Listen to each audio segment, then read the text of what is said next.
Motor వాహనాలకు సంబంధించి తెలంగాణ రాష్ట్ర కోడ్ను మారుస్తూ కేంద్ర రవాణా మంత్రిత్వ శాఖ మంగళవారం గెజిట్ విడుదల చేసింది. రాష్ట్రంలో రేవంత్ రెడ్డి నేతృత్వంలోని కాంగ్రెస్ సర్కార్ కొలువు తీరాక ప్రస్తుతం ఉన్న టీఎస్ కోడ్ను టీజీగా మార్చాలి అంటూ కేంద్రానికి విజ్ఞప్తి చేసింది. ఈ విజ్ఞప్తిని పరిశీలించిన కేంద్రం ఆ మేరకు ఆమోదం తెలుపుతూ గెజిట్ను జారీ చేసింది. నిజానికి తెలంగాణ ఏర్పాటు తర్వాత అంటే జూన్ 2, 2014 నుంచి టీజీ కోడ్ అమల్లోకి వచ్చింది. కేసీఆర్ సర్కార్ దానిపై అభ్యంతరం వ్యక్తం చేస్తూ తెలంగాణ స్టేట్ కు ఆమోదం తెలపాలని కేంద్రానికి విజ్ఞప్తి చేసింది. ఆ కోడ్ వచ్చేదాకా రాష్ట్రంలో కొత్త వాహనాల రిజిస్ట్రేషన్లు నిలిపివేసింది. అలా దాదాపు 10 రోజుల పాటు రవాణా శాఖ వాహన రిజిస్ట్రేషన్ల జోలికి వెళ్లలేదు.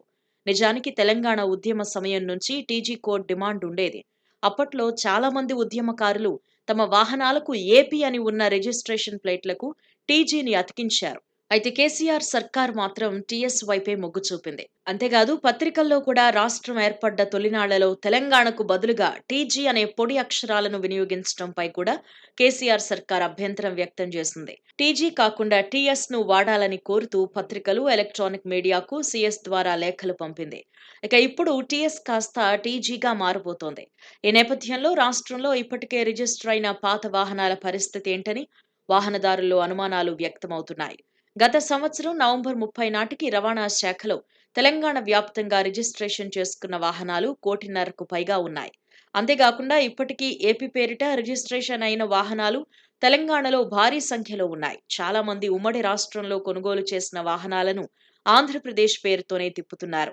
ఈ నేపథ్యంలో పాత వాహనాలకు కూడా టీఎస్ ను తొలగించి టీజీ రిజిస్ట్రేషన్ చేస్తేనే ఆర్థికంగా భారం పడుతుందని వాహనదారులు వాపోతున్నారు.